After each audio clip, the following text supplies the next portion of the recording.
Graça e paz, irmãos. Vamos abrir as nossas Bíblias na carta de Judas. A gente tem trabalhado com as epístolas joaninas, né? A gente está em primeira, depois vai para a segunda, terceira, depois Apocalipse. Eu fiquei com pena de Judas, que ficou ali no meio, né? Eu disse, então vamos tratar de Judas para ele não ficar isolado ali. Judas tem apenas um capítulo, essa carta, né? Nós vamos ler dos versos 1 até o verso 4. Judas, capítulo, não tem capítulo, né? Melhor dizendo, versículo 1 até o versículo 4. Penúltima carta, né? Penúltimo livro da Bíblia, lá no finalzinho. Estranho, né? Chamar uma carta de livro, mas no nosso modo de dizer. Diz assim, então, a carta de Judas, versículo 1 até o versículo 4, irmãos.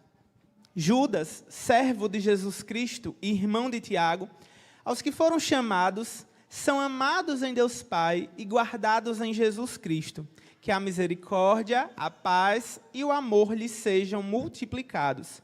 Amados, quando eu me empenhava para escrever-lhes a respeito da salvação que temos em comum, senti que era necessário corresponder-me com vocês para exortá-los a lutar pela fé, que uma vez por todas foi entregue aos santos, pois certos indivíduos, cuja sentença de condenação foi promulgada há muito tempo, se infiltraram no meio de vocês sem serem notados. São pessoas ímpias, que transformam em libertinagem a graça do nosso Deus e negam o nosso único, soberano e Senhor Jesus Cristo. Amém. Vamos orar? Deus, obrigado pela Tua palavra, Senhor. Obrigado, Senhor, porque ela é tão diversificada, Pai. Nós temos leis, nós temos histórias, nós temos tratados teológicos, temos poesia, temos provérbios, temos um poema de amor. Nós temos, Senhor, variadas formas como o Senhor quer falar com o Teu povo, Senhor, como o Senhor quer nos exortar. Temos cartas grandes, temos cartas pequenas.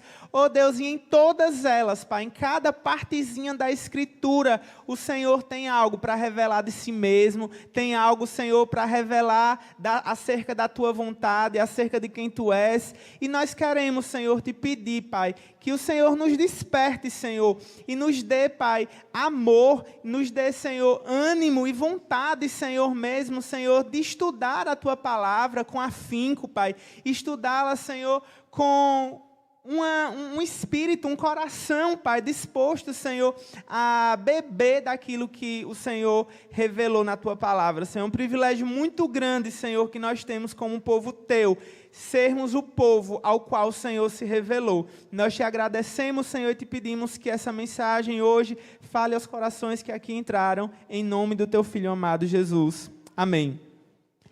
Irmãos, nós podemos aprender muito de uma pessoa quando nós vemos o que essa pessoa fala sobre si mesma, né? E Judas, aqui ele tem uma das introduções, uma das saudações mais curtas, né, do Novo Testamento, até porque a carta dele é curta. Se ele gastasse tanto tempo assim, né, em saudação, a carta ia ficar ainda mais restrita no conteúdo. Mas Judas, ele ainda assim, né, ele sauda ao seu público, ele sauda aqueles a quem ele está escrevendo, primeiro falando de si mesmo. E ele fala sobre ele como servo de Jesus Cristo e irmão de Tiago. Apesar de ser, né, muito pouco, aquilo que ele fala é muito significativo, irmãos. Primeiro, porque esse Judas, que é irmão de Tiago, vamos começar pela segunda parte, ele, quando o Tiago aqui não foi especificado, é porque todo mundo sabia de que Tiago Judas estava falando. E esse Tiago era o Tiago mais proeminente no século I ali, o líder da igreja de Jerusalém e irmão do Senhor Jesus, né?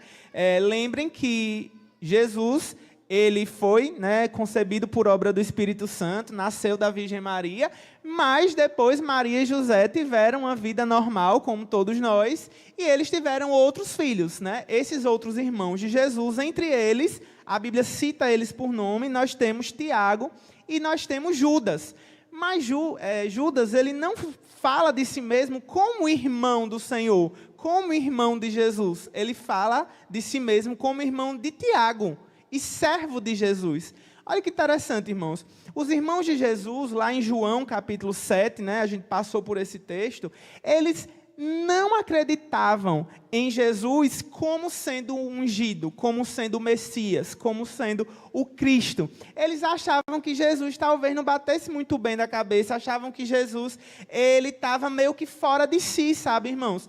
Então, nesse momento, é muito maravilhoso perceber, né? A gente não sabe como, a gente não tem o relato especificado de como Judas, como Tiago chegaram à fé. Mas depois da ressurreição de Cristo, esses irmãos de Jesus que eram incrédulos, agora passaram a fé. Judas era um deles. Ele não trata a si mesmo, então, como irmão de Jesus. Ele poderia fazer isso, né?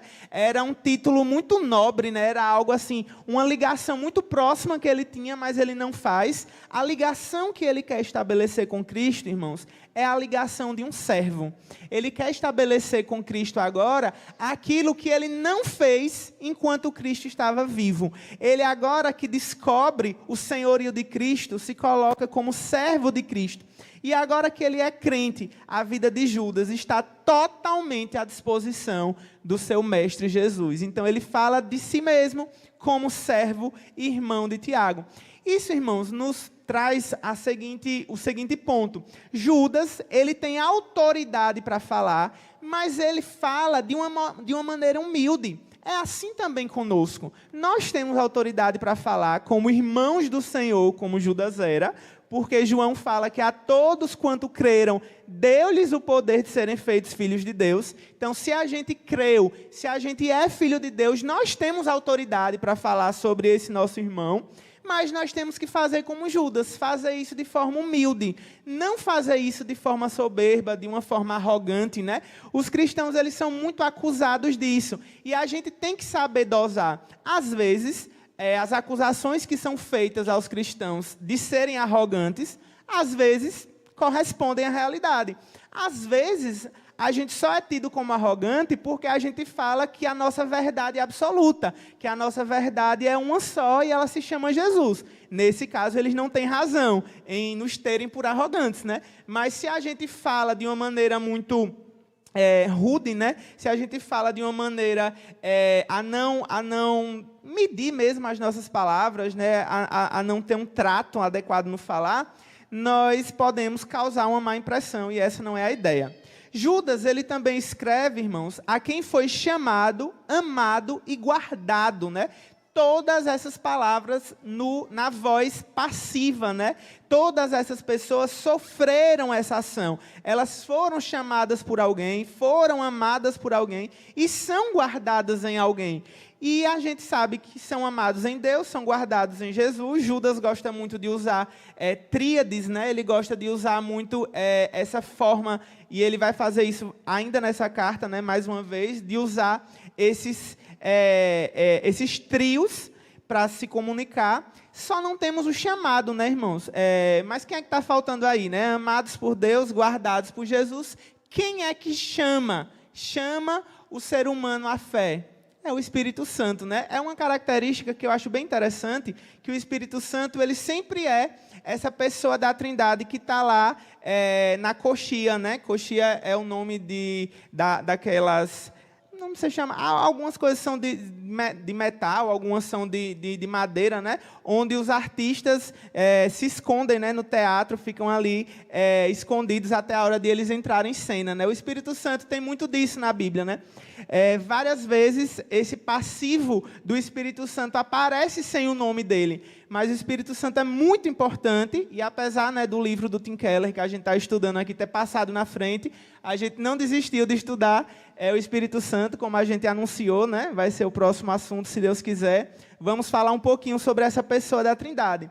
E Judas deseja que essas pessoas chamadas pelo Espírito, amadas em Deus, guardadas em Jesus, sejam cheios, tenham multiplicadas nas suas vidas misericórdia, paz e amor. Agora veja, irmãos, Judas está escrevendo para crentes. Se ele está escrevendo para crentes, não é natural que o crente tenha misericórdia, tenha paz, tenha amor.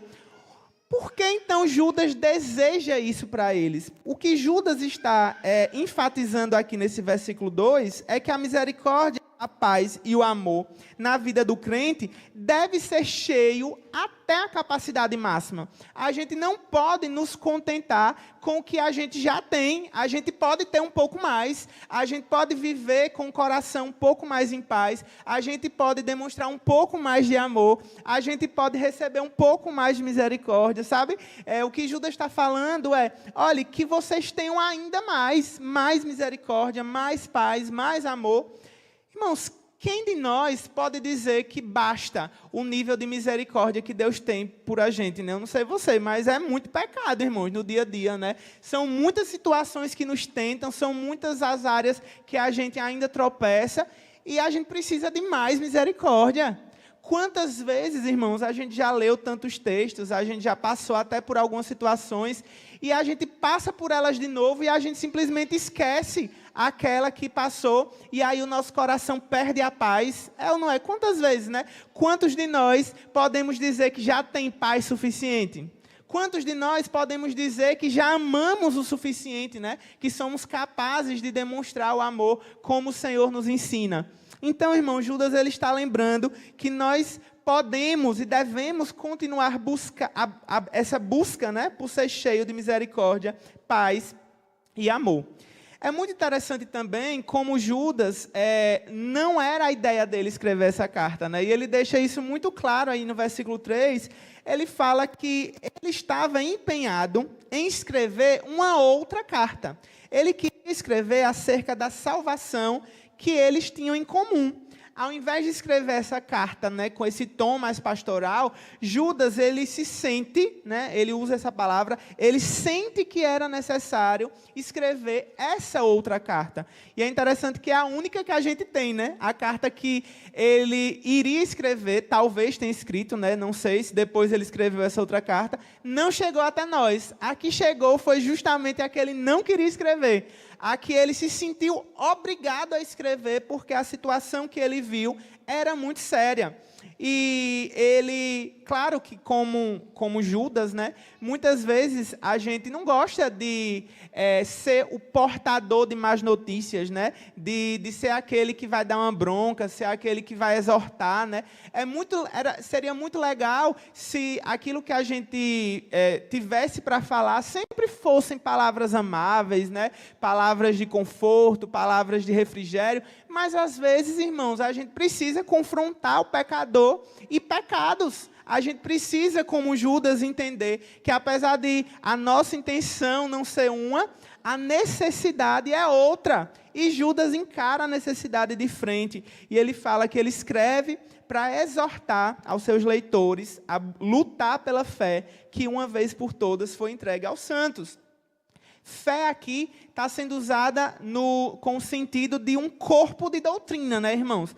Lutar pela fé. Não é lutar por crer. Não é o sentido da palavra fé que a gente está mais habituado a ouvir. Aqui, fé, ele está sendo usado como um conjunto de crenças que a gente não tem detalhes. Judas, como eu disse, a carta é muito pequena, né, para Judas dar detalhes sobre esse conjunto de fé. Só que ele fala que essa fé, esse conjunto de doutrina, foi entregue aos santos de uma vez por todas. Judas está dizendo, olha, não tem mais o que... E olha que interessante, né? O momento que Judas escreve aqui, logo no finalzinho do fechamento do cânon, né, irmãos? O cânon o padrão, são os livros bíblicos que a gente tem na Escritura, né? E o dele é um dos últimos, né? Depois dele só vai ter Apocalipse. É um dos últimos ali a ser escritos. E Judas já está dizendo, olha, isso que a gente está entregando para vocês foi entregue de uma vez por todas, né? O autor de Hebreus ele fala que é verdade. Deus falou de muitas formas e de diferentes maneiras ao longo da história. Mas agora ele nos falou de uma vez por todas, de uma forma definitiva, a partir de Cristo. Cristo é a imagem perfeita de Deus, ele é, irmãos, a revelação última do Senhor, né? E Judas está dizendo, olha, já foi entregue isso para você. Os santos já receberam isso de uma vez por todas, nos lembrando que o cristianismo ele é uma religião histórica, né, irmãos? Não é algo assim que está acontecendo, as revelações vão acontecendo. Por isso que a gente acha muito estranho, por exemplo, qualquer tipo de doutrina, qualquer tipo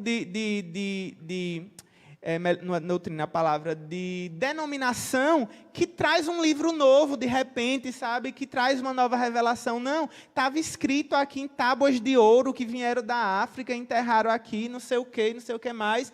Sabe, isso não é o que a palavra diz. A palavra diz que a fé foi entregue de uma vez por todas aos santos, irmãos. Não precisa estar procurando e vagando de um lado para outro. E o que é que aconteceu com essa fé que foi entregue de uma vez por todas aos santos? Alguns indivíduos estavam minando essa fé. Alguns indivíduos estavam dizendo que não era bem assim, que eles não tinham entendido bem, né? Essas pessoas eram pessoas ímpias. E Judas acha muito preocupante, irmãos, porque isso está acontecendo de uma forma sutil. Esse é o perigo, né? Certos indivíduos se infiltraram no meio de vocês, né? Uma infiltração. A infiltração é um bom exemplo, né, de como é algo muito sutil. Como a gente queria saber, né, o que é que estava infiltrando aí essa laje aí na frente.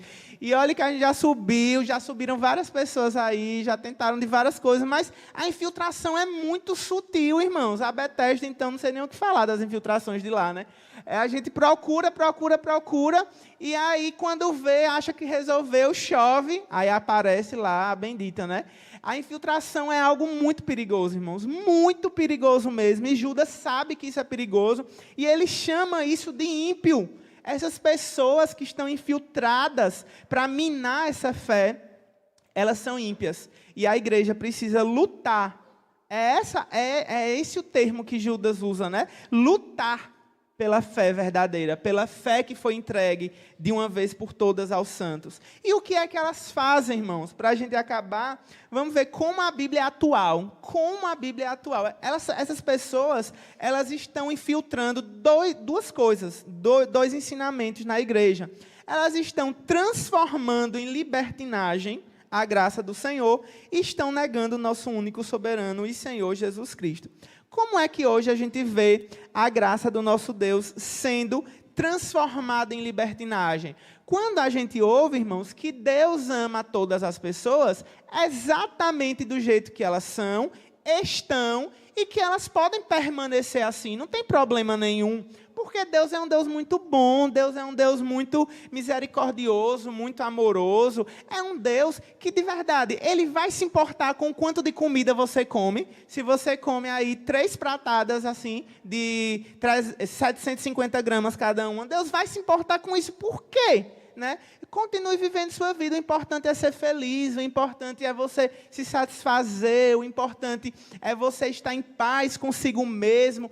Tratam o fato de Deus ser gracioso, irmãos, de uma maneira ímpia e pecaminosa, transforma a graça em libertinagem, algo que Paulo luta bastante também lá em Romanos, né? Para falar, nós vamos pecar mais para que nós recebamos mais graça de Deus, e ele vai falar, de forma nenhuma. O mesmo Deus gracioso, na mesma medida que Deus é gracioso, Deus é santo, e lembra a gente que sem santidade ninguém verá o Senhor. A graça de Deus, a santidade do Senhor, os atributos dele são perfeitamente equilibrados, tá, irmãos?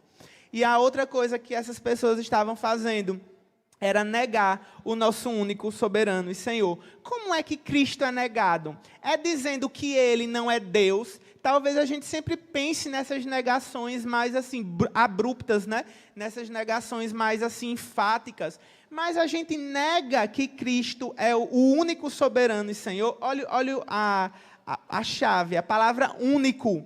A gente nega isso quando a gente diz que Ele é um dos caminhos, uma das possibilidades, mas não a única. Quando a pessoa disse, né, como eu falei há pouco, que a gente não pode ser arrogante por dizer que Jesus é o único Senhor, nós estamos negando a Cristo. Eu não assisto televisão há um bom tempo, sabe, irmãos? Não é nem por televisão aberta, né? Melhor dizendo, é TV aberta. Não por ser algo do demônio, ou nada do tipo, não. É porque realmente nada me interessa na TV aberta, né? E aí, sexta-feira, a gente lá na pizzaria, e aí estava ligada lá a TV e estava passando um comercial. Irmãos, é exatamente a ilustração perfeita do versículo 4 aqui de Judas, sabe? Estava passando lá várias pessoas de várias religiões indígenas, umbandistas, várias religiões. E, claro, que entre essas pessoas, estava lá um dito evangélico. Um dito evangélico que está fazendo isso, irmãos. Negando o nosso único e soberano Senhor. Ele estava ali dizendo que a dele era uma outra possibilidade, entre todas aquelas que estavam sendo apresentadas. Era isso que ele estava fazendo. Às vezes a gente acha que é o declarar, né? Não, Jesus não é o Senhor. Às vezes as pessoas dizem, não, Jesus é o Senhor. Ele é uma das possibilidades, mas não é a única possibilidade. Sabe, irmãos, é interessante isso, né? Porque Judas, ele fala sobre esses perigos, mas ele abre a carta dizendo que os crentes são guardados em Jesus. Então, se os crentes são guardados em Jesus, para que alertar ele desses perigos, afinal de contas? Porque, irmãos, uma das formas pelas quais o Senhor Jesus guarda o seu povo e guarda a sua igreja é levantando ministros, levantando pessoas que vão ensinar a respeito do erro e a respeito do acerto. Judas, ele está aqui sendo um instrumento de Deus para fazer aquilo que ele disse lá no começo, que Jesus Cristo faz, guardar a nossa fé, guardar a nossa alma nele. Ele faz isso através das pessoas. Ele faz isso através dos líderes que ele colocou na nossa vida. É isso que Judas se propõe a fazer aqui. E essa carta, irmãos, é muito rica e vai ser muito legal a gente trabalhar com ela nos próximos domingos, né? Diferente de Esté e de Malaquias, eu vou procurar, né, não ter aqueles períodos muito grandes, né, entre uma e outra explanação, para que a gente aproveite mais o espírito dessa carta.